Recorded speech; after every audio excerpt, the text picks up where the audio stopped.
topics and opinions expressed in the following show are solely those of the host and their guests and not those of W4CY Radio, its employees, or affiliates. We make no recommendations or endorsements for radio show programs, services, or products mentioned on air or on our web. No liability, explicit or implied, shall be extended to W4CY Radio or its employees or affiliates. Any questions or comments should be directed to those show hosts. Thank you for choosing W4CY Radio.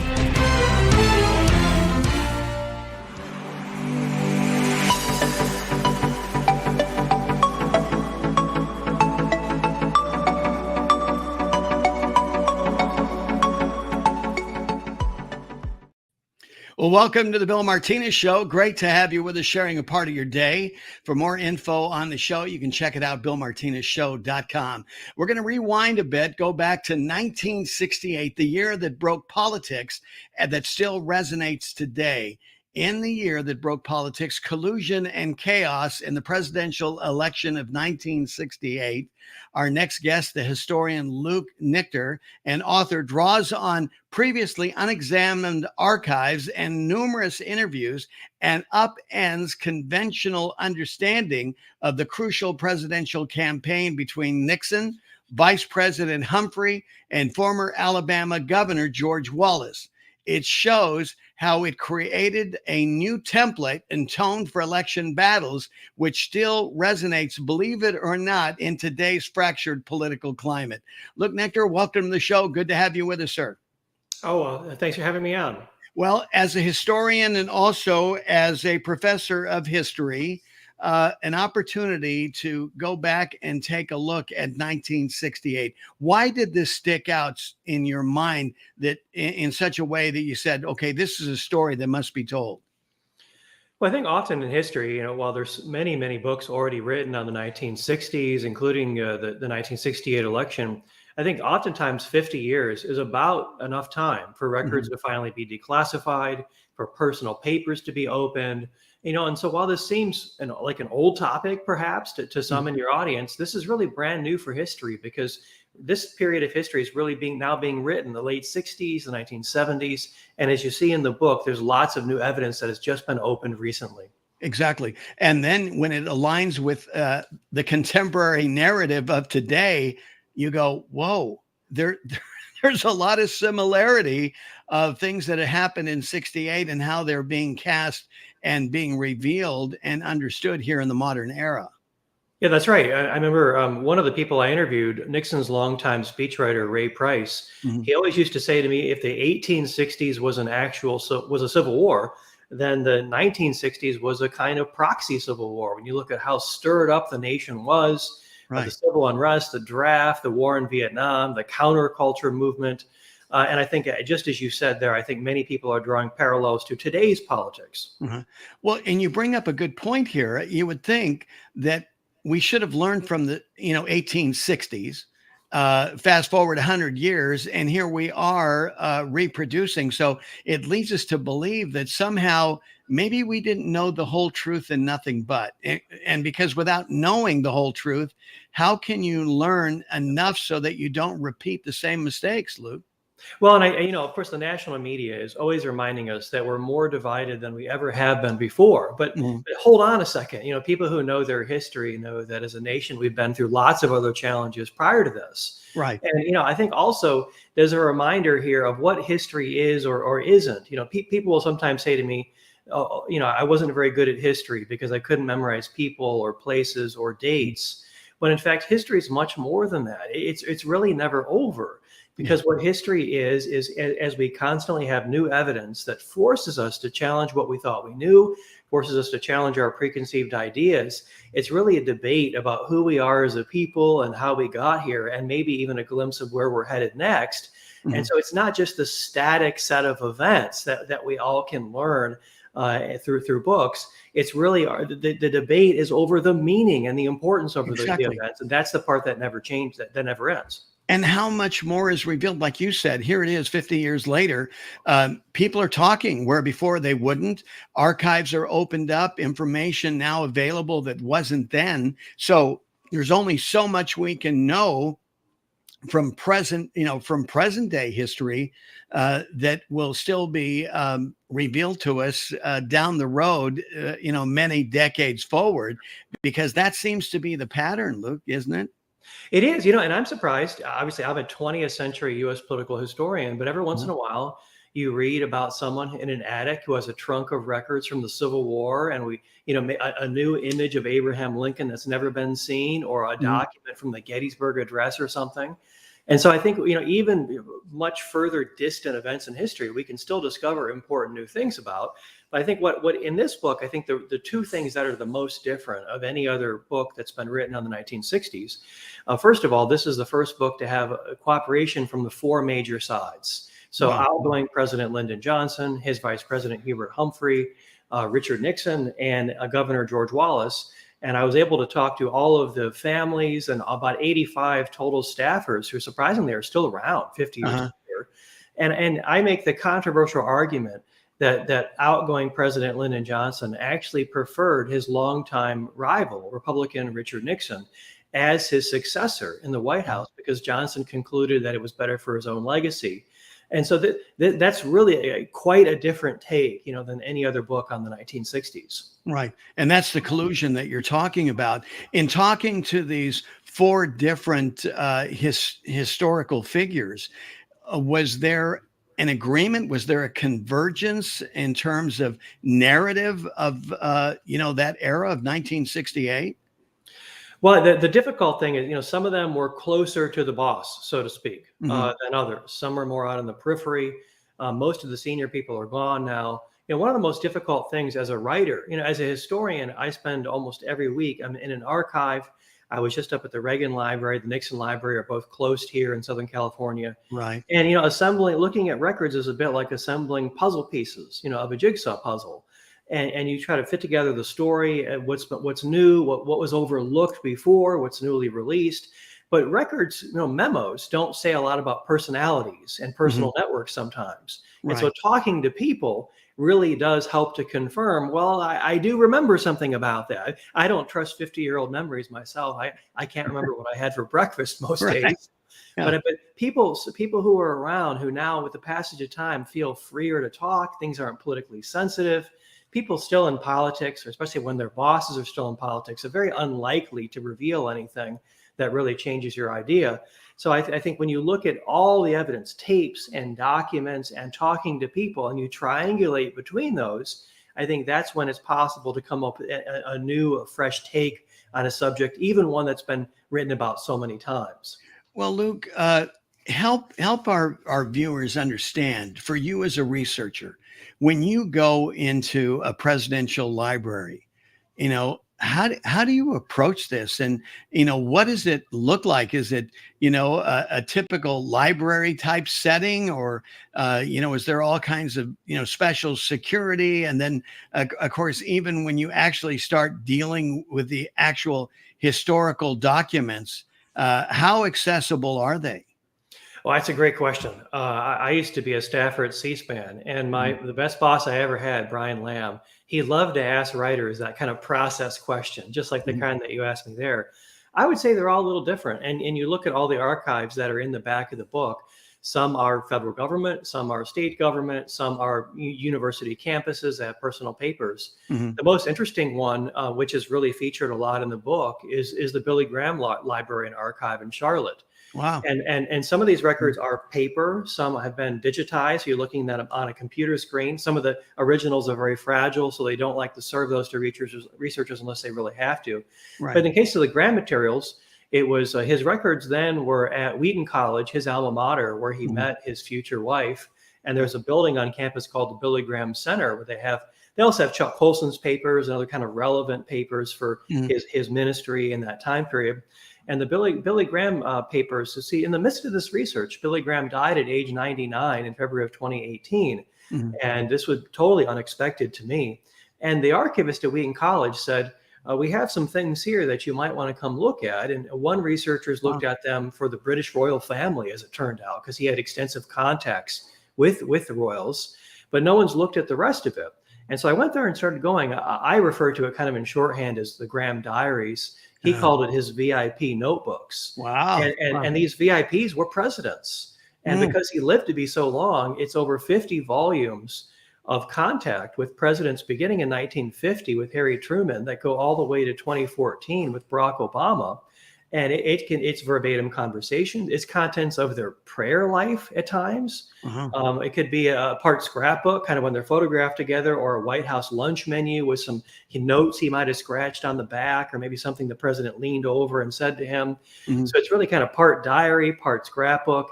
And I was allowed to see just kind of the I would call it the edge of the tip of the iceberg for the 1960s, a very small part of the overall body of records. And it shows that he played an incredible role in the midst of this 1968 election. Incredible. We're talking with Luke Nichter, his book, The Year That Broke Politics, Collusion and Chaos in the Presidential Election of 1968. So you're going through the archives of Billy Graham, his notes, probably that ran the full gamut of, specific quotes, maybe impressions, for every president. What stuck out especially for you? Well, I guess maybe before we even get to that, how much time were you able to spend looking at these archives? Yeah, so the Graham materials are a little different. You go to a presidential library or the National Archives, those are federal records, written by people who are on the public payroll, who are, accountable to you, me, and every other American. Yes. And so those are generally open freely without restriction.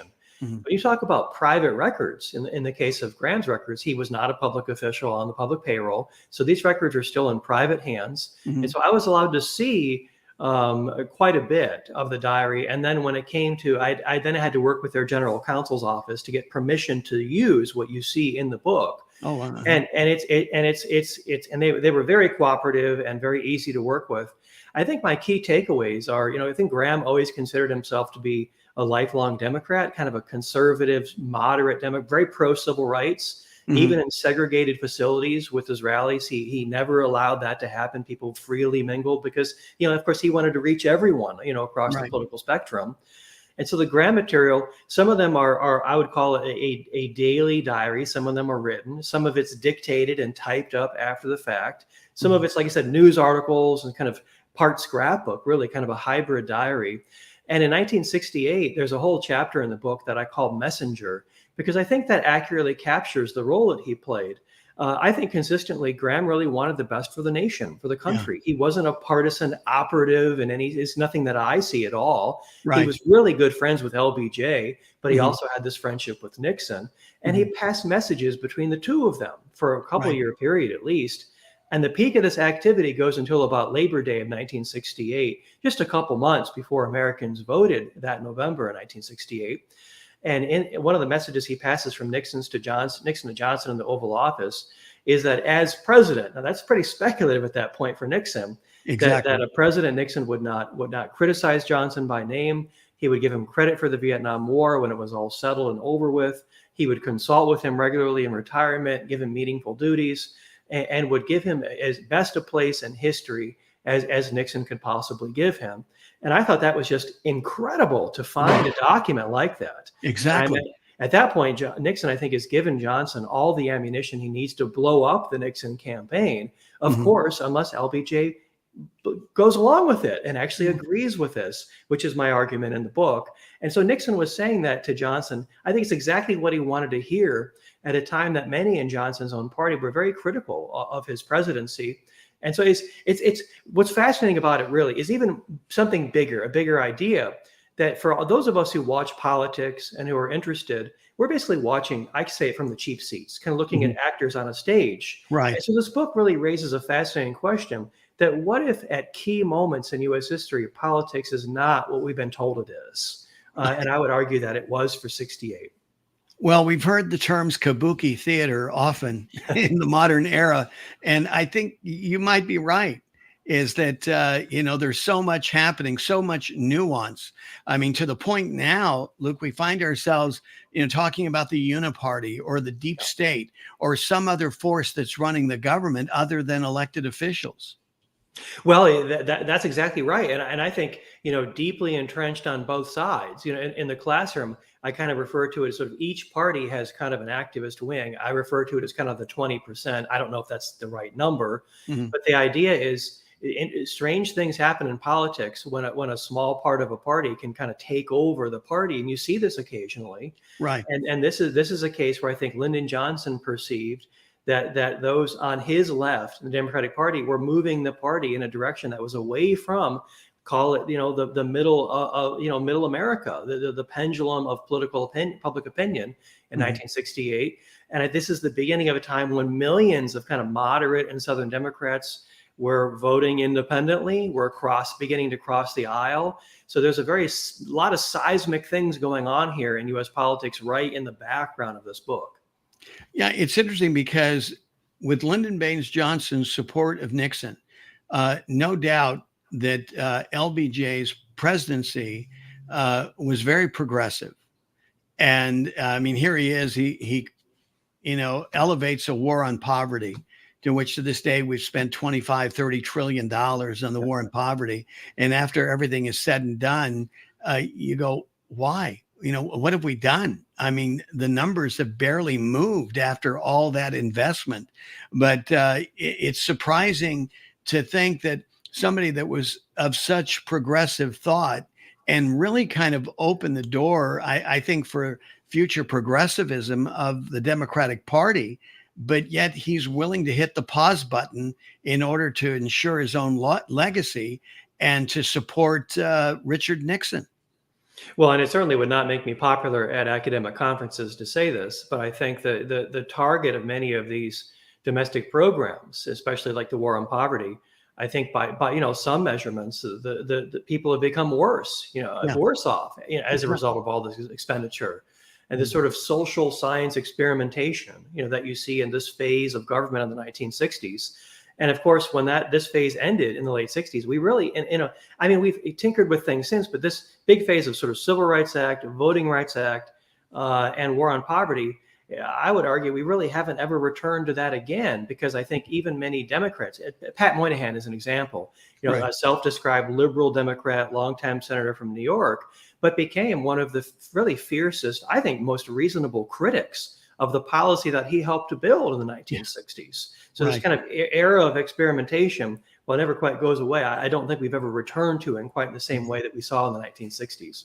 I'm kind of okay with experimentation and operating a little bit in the theoretical, but not to the point when, like you say, that 20% or 10, 20%, whatever you want to call, of the fringe of any party takes over. And next thing you know, they've hijacked the economy. They've hijacked history. They've hijacked everything that is good policy or good politics. Like where we are right now. I mean, we're in such chaos.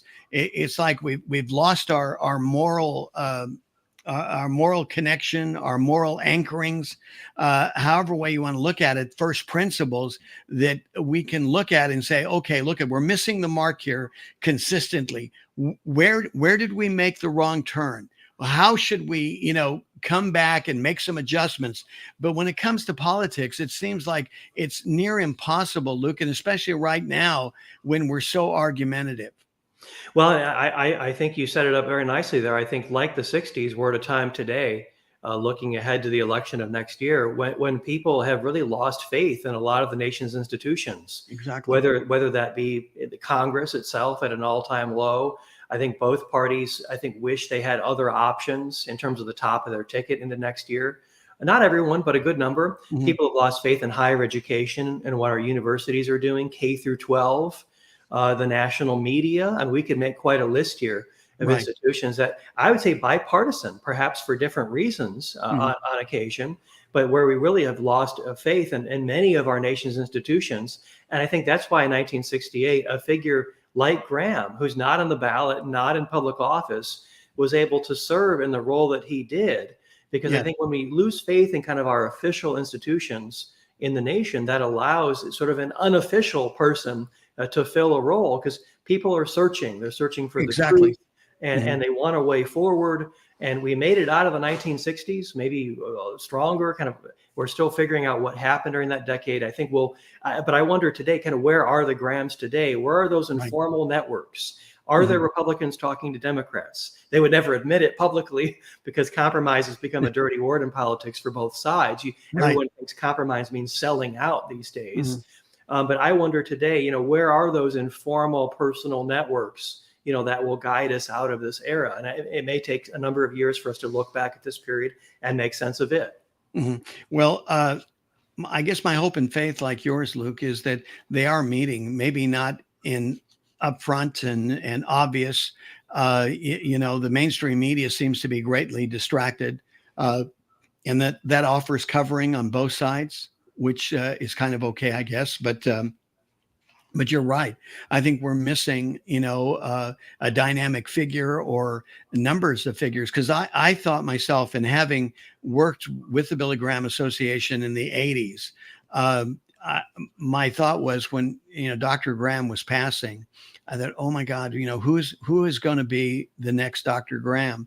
And the impression I had was that it wasn't going to be a Dr. Graham, but there were going to be lots of Dr. Grahams, lots of moral agents that are responding to these frustrating and chaotic times.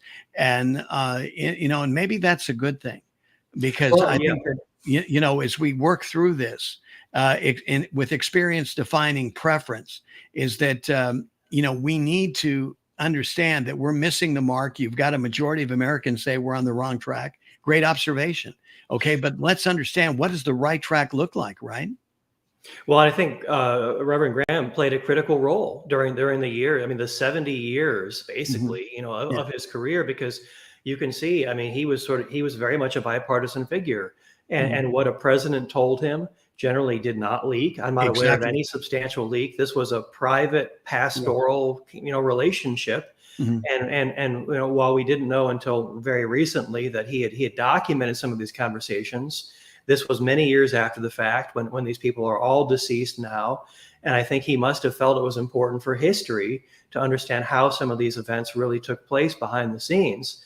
And so it's, and I don't know what's not been written down. Surely there are lots of conversations that we don't have a record of. That's also the problem with sources. You don't know what's not there.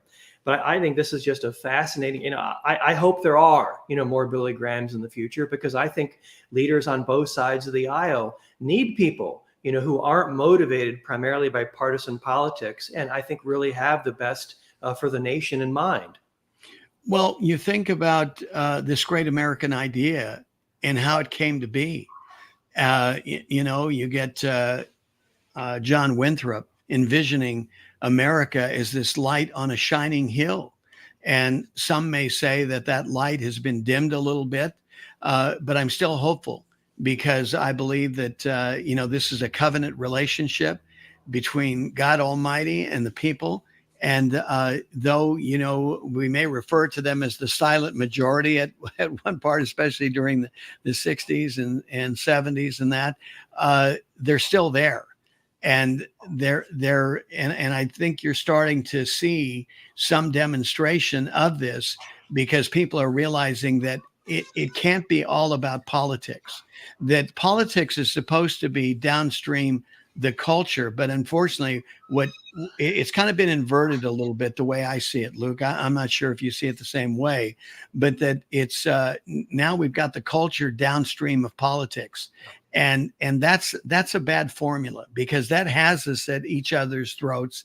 It ununites us, and it has us constantly looking for a fight, as opposed to, being united and coming together for the common good.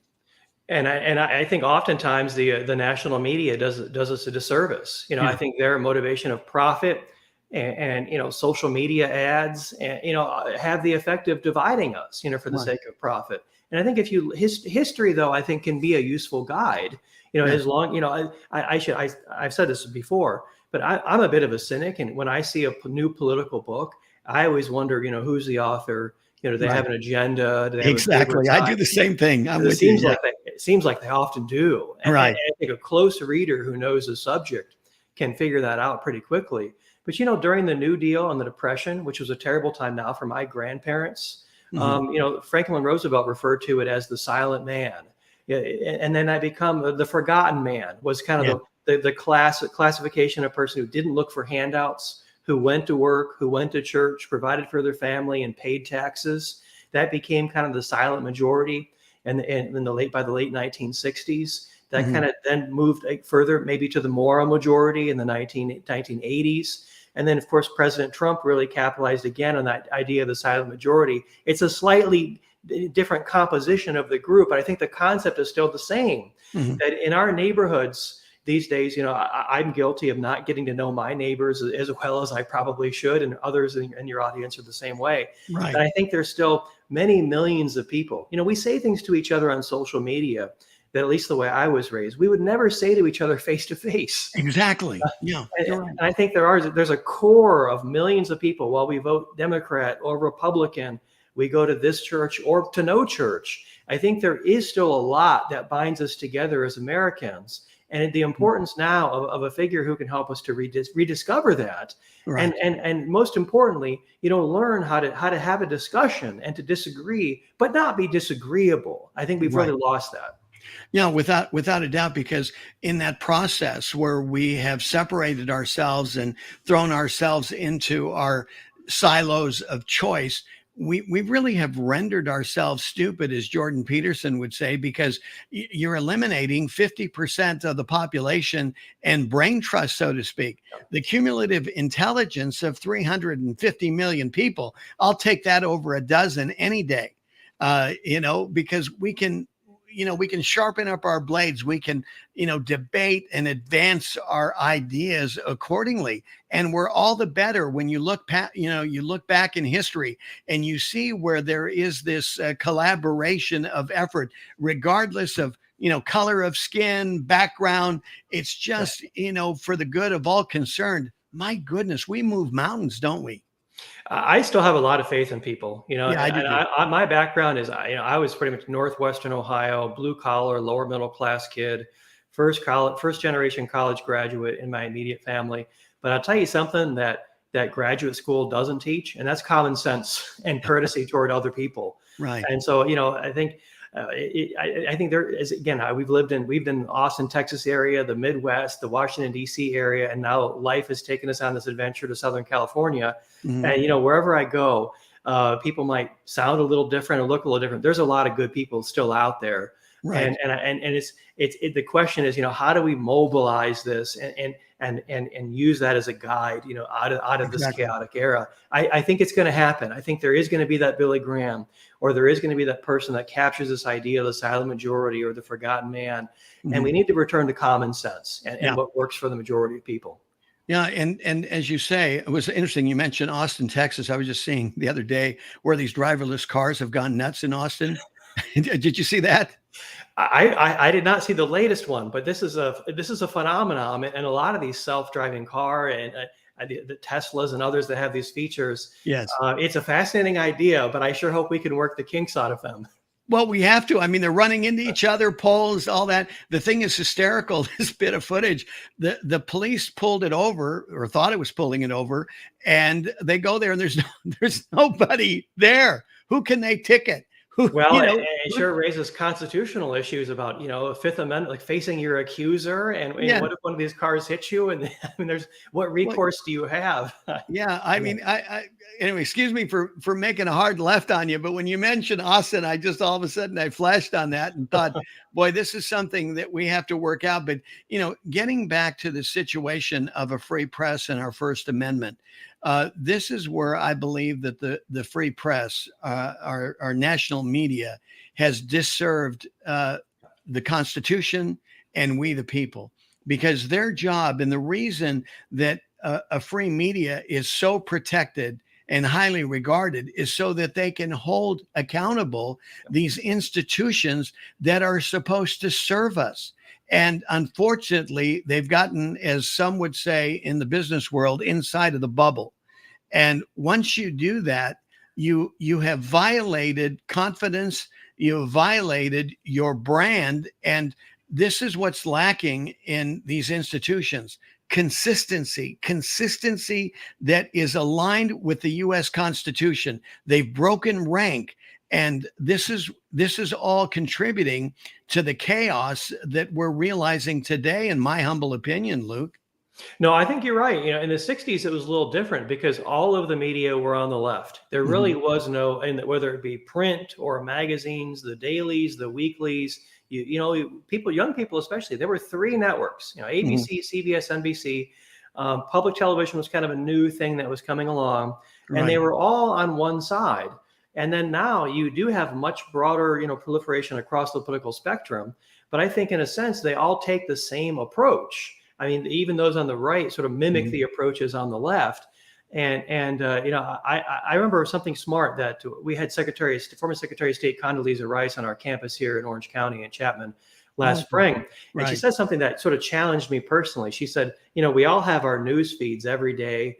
And they probably know us better than we know ourselves in terms of our views. Right. And they say these articles are kind of promoted to us because they confirm our views. And she said, I make a point every day of trying to read at least one article that I know is going to make me angry because it's going to have a perspective different than mine. Exactly. I've kind of taken that on as a challenge too, because it's really important for us to understand our blind spots and our own thinking. And I think the media environment you describe, no matter where you land on the political spectrum, it's really easy to fall into a trap where that's you can't really see beyond that sometimes. Well, you get conditioned. I mean, it amazes me. I mean, we have an attorney general. Okay, he was just interviewed. He was just before Congress, and he didn't know who Victor Shokin was. Yeah, you're an attorney general. You don't know who Victor Shokin is. Well, and I came away from that testimony with the idea that it's hard for me to swallow as kind of a Midwestern kid at heart, that there's not more cooperation with the White House on some of these matters. Right. I mean, as someone who studies the records of previous administrations, I mean, here in the 1960s, the White House is definitely involved on anything important that the DOJ does. That doesn't mean they're dictating it, but there's no question. And if you're the attorney general, you're definitely giving a heads up to your boss in the Oval Office about what's going to happen. You don't want him or her to read that in the newspapers for the first time and be surprised. So as I say, sometimes it's taken 55 years to kind of make more sense of 1968. I'm going to come back on your show in 55 years to make sense of this current era. I hope it doesn't take that long. Right. As somebody who studies records of presidents, there's an awful lot in that testimony that was hard for me to swallow too. Yeah, exactly. Well, we know that under Obama's administration, his attorney general was often referred to as his wingman. They moved away from that. Donald Trump's wingman abandoned ship, left him hanging on his own. That's a whole other story.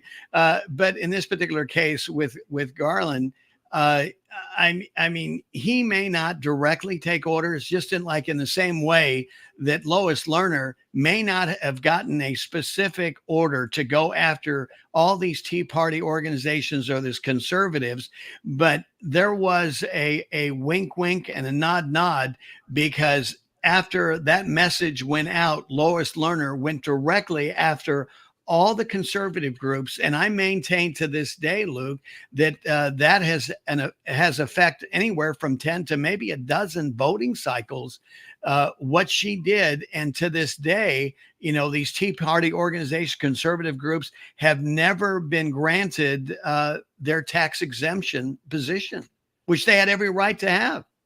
Well, and on a related subject, I remember after January 6th and the firestorm in the media, and people were asking me, and I had no inside knowledge of whatever was going on, but what's your reaction? And my reaction at the time, which I stand by today, again, having studied the 1960s and FBI infiltration of peace groups and anti-war protesters, when don't underestimate what the government's capable when it's scared, when bureaucrats are scared. I said I would be surprised if there are many convictions from January 6th, because I think it could take decades. We're going to find the government had pretty well infiltrated that rally and those who had gone, to the Capitol. Right. And we're going to learn that the government was pretty well aware of what was going on. And that's going to make it hard for them to prosecute people. Well, but they're not having a problem prosecuting people. Well, at least even people who weren't there. Yeah. I mean, look at the head of the Proud Boys. He wasn't even there in D.C. at the time, and he's been given the harshest sentence of 22 years. Well, the lesson of the 1960s and the Watergate era, I would say, is they can hand out the sentences and they'll be overturned on appeal. Yes. And oftentimes in that first assessment, there's judicial overreach. Mm-hmm. Well, and the problem you have, particularly with Washington, D.C., with 96% of D.C. being liberal, a conservative, or anybody with that kind of perspective, I mean, you might as well just assume the position and just get yourself on the skewer, because you're done. And The idea of a fair trial, if you're a conservative, which is a constitutional right that we should all have, Exactly. guilty or not.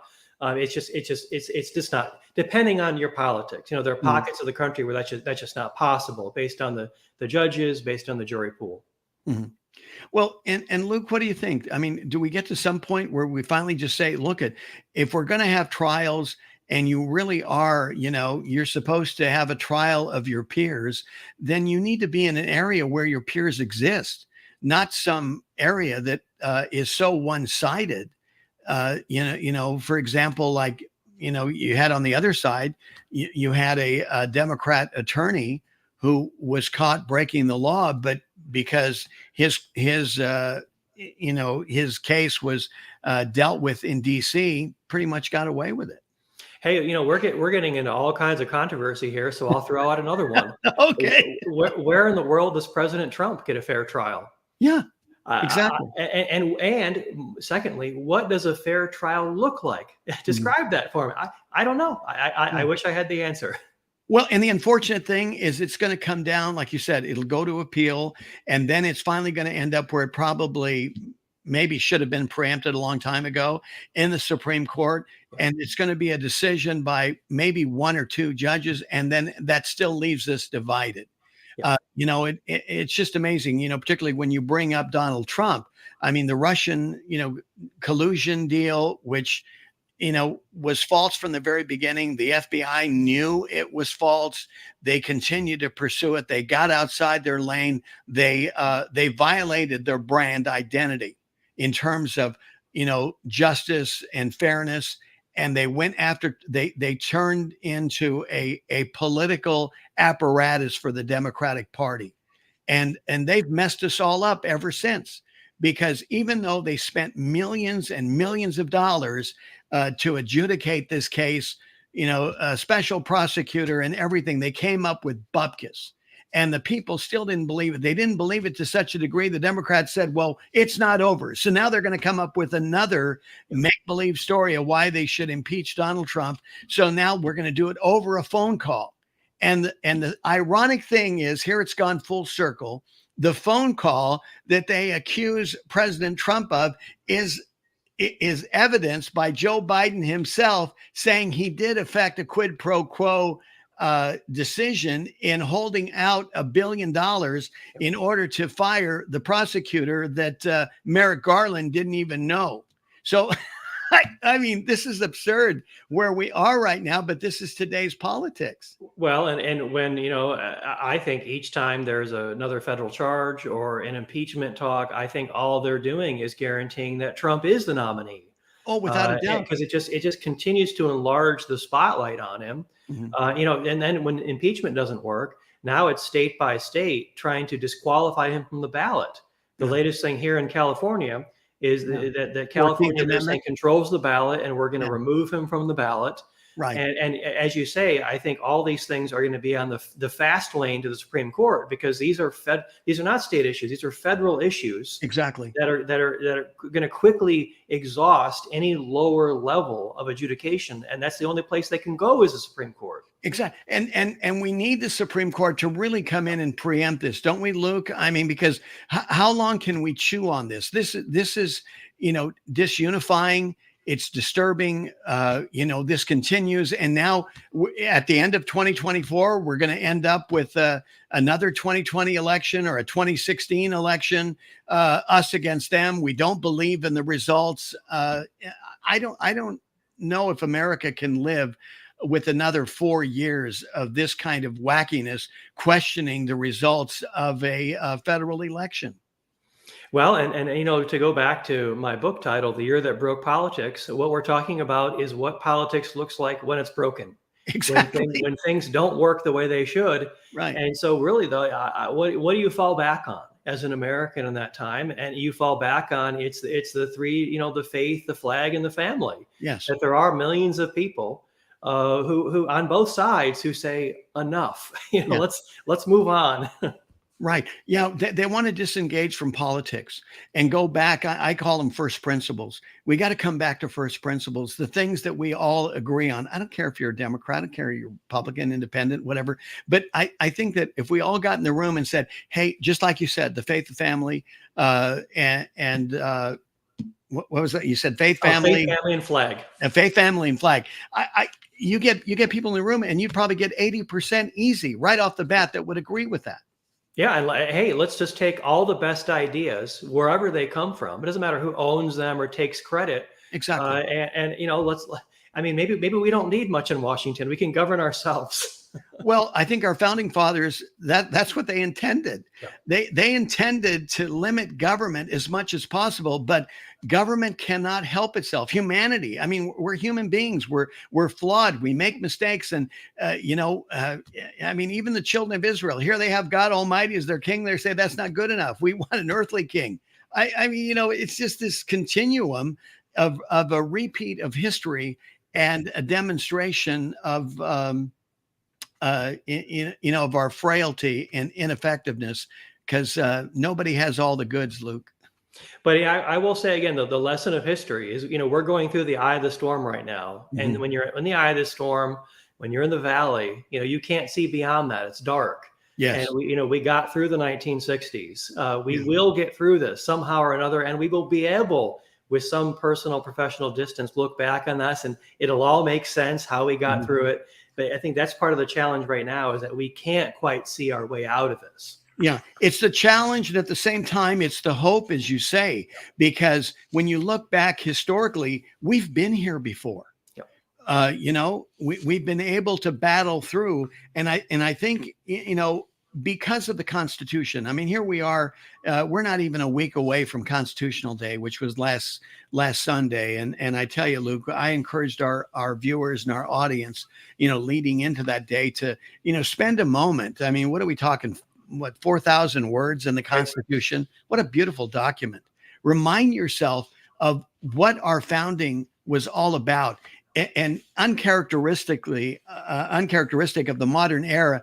It's a document that's easily understood, right? I mean, it's not 8,700 pages of all kinds of gobbledygook and conflicts and language. It pretty much gives it straight up, doesn't it? No, I think what you described there, 8,700 pages of gobbledygook, is about every bill passed by Congress these days. Right. That's what I mean. The document, our founding documents are surprisingly simple, jargon-free, written in fairly plain language. And I think, it would serve all Americans, not just those, sitting for a citizenship exam, to understand a little more what's actually in there. Well, without a doubt. And the thing is that the people, are elected officials, congressmen, senators. They're voting on legislation they haven't read. They're counting on their staff to have read it. And probably if you examine the staff, you'd probably find that there was a small percentage of them that actually read the bill. Well, my first job out of college at 23 was in the speaker's office. And then I worked on a committee on the House side. And that's been 20 years. That was sort of the end of Clinton, beginning of Bush 43 administration. But right. I saw that then. I mean, you know that votes today will start at, say, 2:00, and you're still waiting for the draft of some 2,000-page budget bill. And even if you had somehow the time to speed read that, questions occur to you while you're reading. How did this get in here? You see the fingerprints of this lobbyist or that pressure group, getting their few lines, in the final bill. Mm-hmm. And so even if you had time to read it, you couldn't sort through those kinds of details and figure out, what is it? What's the effect of this? Exactly. And it's become almost a joke that we don't know what's in it until we pass it. Well, yeah, Nancy Pelosi made that clear. And of course, then the administrative state gets their hands on it. Yeah. And of course, the the escape for, our elected officials is going, well, it's that bureaucratic administrative state. It's their fault. We passed the bill, but, that's the way they interpret it. So now here we are, the forgotten man and woman, you might say, and we're subjected to this silliness until there's enough complaining, or that, it maybe ends up after appeal and in the Supreme Court, and it's squared away. But meanwhile, we're 5 years of pain down the road. Well, I think it was Milton Friedman who said something like, there's nothing so permanent as a temporary government program. Because, it's awfully easy to start some new initiative today. Yes. But once you start paying salaries and people buy homes in Washington, D.C., and you're paying pensions and retirement plans, it's very difficult to cut government. And so even if you're not really a believer in the idea of the deep state, I don't think that's a term that I use once in this book. Mm-hmm. I think it's easy to see, though, that government begins after a while to serve its own purpose. Right. That it grows. It doesn't want to shrink. Mm-hmm. And it's a powerful kind of own economy and property market in the Washington, D.C. area. And so, it is enormously difficult. I think the Democrats, it's always, the answer is always growing government. Republicans, it's always shrinking it. And I think, there's really this automatic tension, I think, nowadays, almost any time for a Republican who gets into office, because it's very difficult to cut government. Mm-hmm. Well, look, you imagine, how would you like to be elected president and you got 60 days to hire thousands of people in your administration? How do you do that? Well, and all that can be undone the first day if 1 out of 100 senators says, nope, not going to consider any of your nominees. Mm-hmm. And it used to be, not that long ago, where you give deference to a new president. They have 100 days. They kind of have a period where we give them a chance to try out some of their ideas. I think the 100 days nowadays has become, I don't even know if they have 100 minutes until the first verdict of their presidency has already been written by the media. Well, I think Donald Trump, it was seconds. Yeah, I don't think, and it was back in November before he raised his hand. Exactly. So no, it's well, here it is. I mean, again, this all speaks of what you talk about in your book, that it is broken. And like you, I believe in the American people. I believe in the resolve of the American people, their commitment to the American dream, regardless of the open borders that we're experiencing, the obvious corruption that seems to be running rampant in our government, the compromise of the 3-letter agencies to such a degree that we've lost faith in them. But at some point, Luke, like you said, something has got to give. And I believe that what always comes out on the bright side of it is the American people. I think you're exactly right. And that's exactly how I would conclude it. While the pendulum of politics never stops moving, some push it right, some push it left, but it's the American people who want to push it toward the center and who ultimately decide kind of where that center is and where common sense exists, where exactly. we can build bridges across the aisle to people who are different than we are. But I think history is such a powerful guide, and is what I try to do in this book, because again, I'm writing these 4 very different sides where that one side could read their part of the book, and I think basically recognize what's in here. Exactly. And my goal is not to serve one political interest. It's to reach as many people as possible. I think understanding our history and how we got here, like the wars of the 1960s, those culture and political wars, they help us. They give us tools to work through our era today. Well, Luke, we've got about a minute left here. Your book, The Year That Broke Politics, that still resonates today.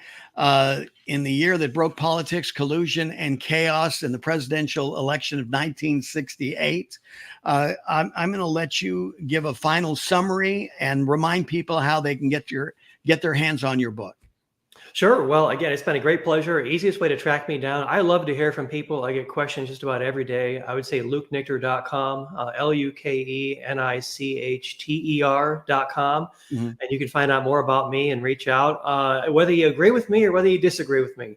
My point is not to have the final word, because there is no final word in history. It's really to start a conversation and a dialogue, which is what we need as much about today, about things going on today, as we do about history itself. Exactly. Well, Luke, again, thank you so much for being with us. Appreciated you. Congratulations on the book, The Year That Broke Politics. Luke Nichter has been our guest. For more information and to be a part of this mighty movement to return to God and save our country, go to BillMartinezShow.com. May God bless you and keep you and make his face shine upon you. May he be gracious unto you and give you peace. Go and be blessed to bless others. Thank you so much for being with us. Have a great day.